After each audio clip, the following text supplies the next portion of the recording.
Anadan olanda atası ismini Melek Mikhail qoydu. Michelangelo İtalya'da Floransa Respublikasında anadan olmuşdu. O gənc və istedadlı idi.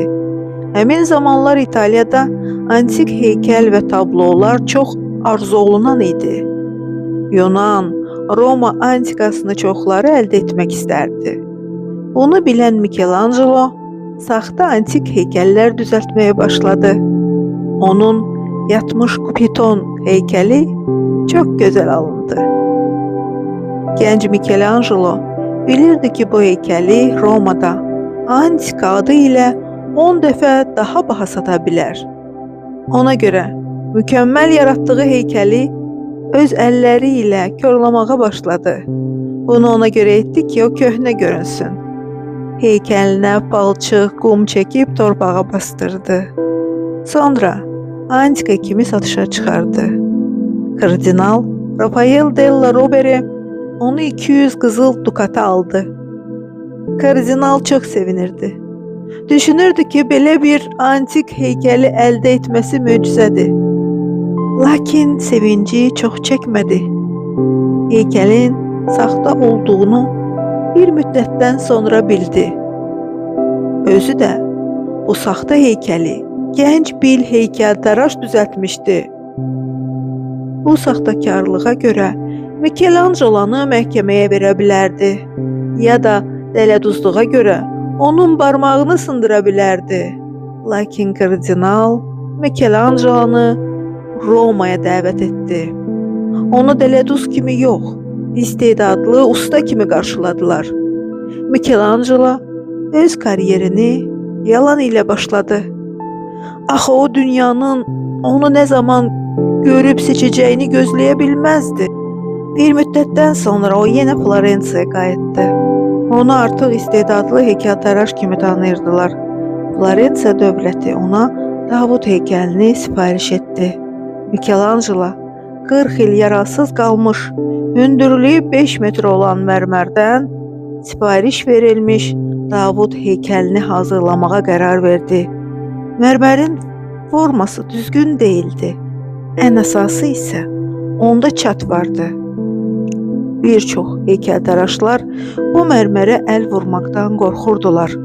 Lakin Michelangelo Floransa şəhərinin verdiyi sifarişi qəbul etdi. Davud heykəli üzərində 4 il çalışdı. Gözdən kənar, tək, sanki həbsdə olmuş kimi çalışırdı. Michelangelo soyuq, cansız mərmərdən yaratdığı Davudun damarlarında sanki qan axırdı. Heykəlin bir əli o birindən böyük idi. Bunu heykəltaraş bilərəkdən etmişdi. O beləliklə Davudun gücünü göstərmək istəyirdi. Floransa Davud heykəlinə, dünya isə dahiyə şahidlik etdi. 6 tonluq bu heykəli meydana daşımaq üçün Davudu xüsusi qəfəs kimi bir yeşiyə qoydular. Bunu ona görə etdilər ki, tərpənən zaman heykəl çatlamasın. 40 nəfər insan tısbağa yerişi ilə heykəli meydana daşıyırdı. Dar Floransa küçələrindən keçən zaman manəçilik törədən yerləri, divarları sökürdülər. Floransa Michelangelo heykəli önündən çəkilməli idi. Heykəli axşam daşıyırdılar. Davud heykəlinin şöhrəti İtaliyaya yayıldı. Roma papası 2. Yulian 1505-ci ildə Michelangelo'nu Roma'ya dəvət etdi. Öz məzar kompleksini ona tapşırdı. Bu 3 mərtəbəli, 40 iri heykəli olan möhtəşəm bir abidə olmalı idi. Kilsə içində kiçik şəhər olacaqdı. Michelangelo bu sifarişdən çox məmnun oldu. Böyük iş görüb ustalığını təsdiq etmək üçün həvəsli idi. Bu iş üçün Michelangelo mərmər çıxarılan karyerə getdi. Ən keyfiyyətli mərmərləri seçirdi. Michelangelo 8 ay orada mərmər seçdi. Böyük parçaları əldə olunmasını tələb edirdi. Bəzən həmin mərmərləri daşıyan zaman insanlar belə ziyan görürdü. Michelangelo öz cibindən mərmərin pulunu verirdi. Daşınması üçün hətta borca belə girmişdi. Bilirdi ki, Roma papası vəsaiti artıqlaması ilə qaytaracaq. Roma papası 2. Yulianın çox sevdiyi memarı vardı. Donato Bramante. Bu adamın icazəsi olmadan Romada heç bir tikinti gedə bilməzdi. Bütün tikinti işlərinə o nəzarət edirdi. Adam düşündü ki, Michelangelo Papanın məzar kompleksinin öhdəsindən gəlsə, onun yerinə keçə bilər. Çünki Michelangelo'nun istedadlı olduğunu bilirdi. Onunla açıq mübarizə aparmaq istəmədi, hiləyə əl atdı. Hər gün Roma papasına deyirdi ki, məzar kompleksini tikdirmək yaxşı fikir deyil, bu ölümü çağırmaqdır. Və sonda Roma papasını dilə tuta bildi. Michelangelo Romaya qayıdanda onu Roma papasının yanına buraxmadılar. 2. Yulian Michelangelo'ya xərclədiyi vəsaiti verməkdən imtina etdi. Bramante Michelangelo'nu alçatmaq, ruhdan salmaq istəyirdi. O Roma papasına məsləhət gördü ki, Sistine kapellasının tavanının freskolarını Michelangelo'ya tapşırsın. O bilirdi ki, Michelangelo heykəltaraşdı və freska ilə heç vaxt işləməyib. Bramante düşünürdü ki, Michelangelo bu sifarişdən boyun qaçıracaq və ya işi uğursuz görəcək. Ona görə öz sevimli saray rəssamı Rafael Santi'yə tapşırmışdı ki, həmişə onun işini yerinə yetirməsi üçün hazır olsun. Lakin məşhur memar Michelangelo'nu yaxşı tanımırdı. Çətin işlər onu ruhdan salan değildi. Donato Bramante xəyalına belə gətirməzdi ki, bu tavanda Michelangelo bəşəriyyət tarixində ən gözəl bir əsər yaradacaq. Tavanın ölçüsü 500 kvadrat idi. Michelangelo işə başlamaq istəyən zaman gördü ki, Donato tavana yapışan dayanacaqlar düzəldib.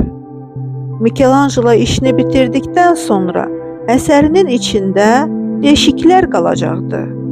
Bax onda Michelangelo mühəndis kimi bir ixtiraya əl atdı. Havada uçan və tavanda izi qalmayan dayaq ixtira etdi. Hətta Michelangelo çalışan zaman kilsədə xidmət də gedə bilərdi. 4 il Michelangelo 20 metr hündürlükdə cəhənnəm əzabı çəkdi. Boya gözlərinə tökülürdü. Başını həmişə yuxarı tutduğu üçün boynu ağrıyırdı. Yayda ora çox isti, qışda isə çox soyuq olurdu. Roma papası tez-tez gəlib, sən nə vaxt işi bitirəcəksən deyirdi. Michelangelo isə özündən çıxaraq nə vaxt lazımsa onda deyirdi. Roma papası hətta bir dəfə onu çomağı ilə vurmuşdu. Michelangelo işi qoyub gedə bilərdi. Lakin onda olan təkəbbür hər şeyə üstün gəldi. Michelangelo bilirdi ki, Donato da elə bunu gözləyir və işini Rafael'e ötürəcək. Michelangelo ölsə belə bu sifarişi bitirəcəkdi.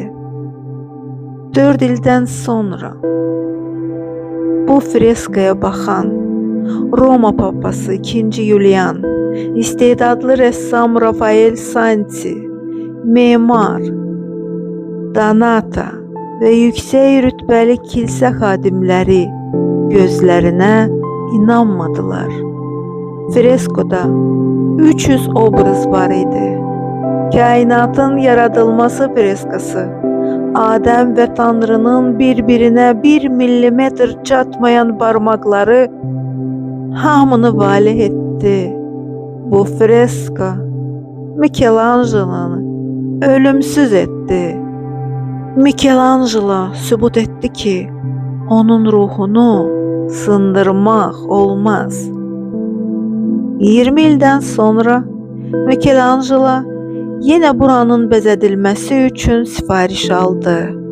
Artıq nə Papa II. Julian, nə Donata, nə gənc rəssam Rafael Santi vardı.